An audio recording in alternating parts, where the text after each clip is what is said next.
Welcome to another edition of AP Calculus via my backyard, brought to you by Patio Productions. Today we're going to do another quick video. Hopefully you enjoyed yesterday's very quick video. Just reviewing the stuff that is in Unit 2 as put forth by College Board, and then you can go ahead and then tackle the free response questions that go with Unit 2.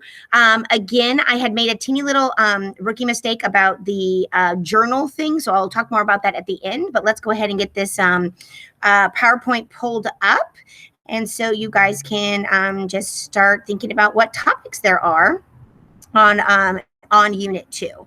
So for Unit 2, okay, the topic for Unit 2 is doing the definition and basic derivative rules. So there is a lot of talk about the definition of the derivative. So we got to talk about that notation and then just basic derivative rules, and they get into more complicated ones later, okay? These are some of the fun topics. Understanding the difference between average rate of change and instantaneous rate of change. So let's talk about that for just a second, okay? Average rate of change, guys, is basically just regular old school slope, right? So you're literally just doing like the second point minus the first point, the y values over the x values, delta y over delta x, change in y over change in x, all those good things, okay? That is like old school slope for average rate of change. But anytime they talk about then instantaneous rate of change, right? This was huge. Instantaneous rate of change now is the definition of what a derivative is. And remember, now you're putting the limit in front. The limit as h approaches 0 of the difference quotient, f of a plus h minus f of a over h, and this would be at x equals a, or doing the limit as x approaches a. There was this alternative version of f of x minus f of a over x minus a. Both of these were to find the instantaneous rate of change, which just meant the actual derivative, okay? And so that was the two definitions of that. They a lot of times, guys, are going to use this notation or this notation to disguise the fact that you're just doing the derivative, okay? So we want to definitely make sure that we are up on that notation, okay? Just like I was saying, this is the definition of the derivative, just provided that the limit exists. And just remember, we did our little call and answer thing, so I'm hoping you're going to participate. But when I say derivative, you say slope, yay, woo! And then when I say slope, you say derivative. I hope you said it. Okay, so just remember those are synonyms with each other, so you know that whatever they're asking for, they might just be asking you to find the derivative, okay? They talked about estimating derivatives. There was this connection between differentiability and continuity. Remember that if something is differentiable, that means that it is continuous. However, the opposite is definitely not true. If something is continuous, it does not make it differentiable. And if you remember back in the day, we like to use the absolute value graph as an example to have like in our back pocket, proverbial back pocket. You know, not your actual back pocket, you guys. Just to rely on so that you could remember that just because something's continuous does not mean that it's differentiable.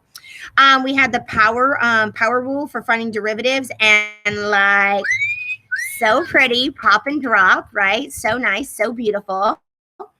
Other fun things that they put in here, just derivative rules. So they talked about like sums and differences and constant multiples of functions can be differentiated using derivative rules. So we can kind of like saying like the sum of two derivatives is the derivative of their sum and all that good stuff, putting it together. We talked about like special fun derivatives, like our trig derivatives, right? So like derivative cosine is negative sine, derivative sine is cosine. We talked about that the derivative of e to the x is e to the x, right? So that's like a really fun one. And then the derivative of ln of x is 1 over x. We've been doing that a lot backwards in recent months, but yeah, that's another good guy. Then they talked about the product rule and the quotient rule. I'm going to say these guys in English because that's always nice to know how to say it in English. And so this one for the product rule, it is if you have the derivative of product, you're going to do the first, right? So here it is, okay? Oh, shoot, where'd my little mousy mouse go? Oopsies, let me find it. Let me find it. I always miss him. Here he is. Okay, so it's the first guy and then times the derivative of the second and then add. This is important that it says adding right here. And then it's the second guy times the derivative of the first guy. That is the beautiful product rule. Okay, we have the quotient rule. So if you have something over something, it is the bottom. Remember, the bottom goes first. The bottom times the derivative of the top minus, it's important that this is a minus right here, guys, minus the top times the derivative of the bottom all over the bottom squared. And I almost feel like if you're just saying that in English, it's better than writing the notation. Okay, I just really think so. And then they had some other more complicated trig guys. So they just kind of like split up their trig guys. But remember, if you're going to do tangent, cotangent, secant, or cosecant, that acronym of PST was really helpful. It's really just the SST part right here. So the derivative of secant was secant squared. The derivative of, the derivative of tangent was secant squared. Excuse me. The derivative of secant was secant tangent. And then we have our co-functions. Remember, whenever there's a co, just like if you took the derivative of a cosine, it's a negative sign. We slapped a negative in the front. The derivative of a cotangent would be read as negative cosecant squared. So you can almost like imagine yourself putting a co on top of every single one of these and then doing cotangent is cosecant squared and cosecant would be cosecant cotangent with the negatives in front. Okay, so just a real quick video outlining the things that they have identified for Unit 2. So again, introducing derivatives, introducing the definition of a derivative, how to look for that with the notation. And we can't be afraid of the notation because lots of times they write it in notation just to try to trick you, but really it's going to be fine. Like it really is. It's going to be fine, you guys.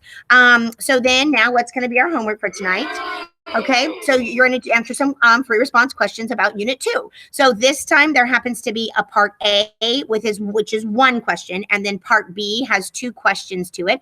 Again, I have put all of those onto a Google Doc, a PDF, sorry, for you to print out and work on.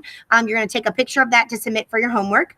Additionally, you're going to score them, and the answer guides straight from College Board are attached in our classroom. And then also remember, at the end of the day, you're going to be filling in your journal entry. Okay, now just a little bit about the journal entry. I kind of, this is the part I messed up on. I accidentally gave it as Monday's assignment, which I know is supposed to be turned in, and it'll kind of like shut down and maybe say things are late. So I said, let's scrap that. I sent you a couple of texts today about my mistake and put it in Google Classroom. So please use the document that was the one for the assignment that says Monday through Friday. Please use that one for the assignment for the journal entry.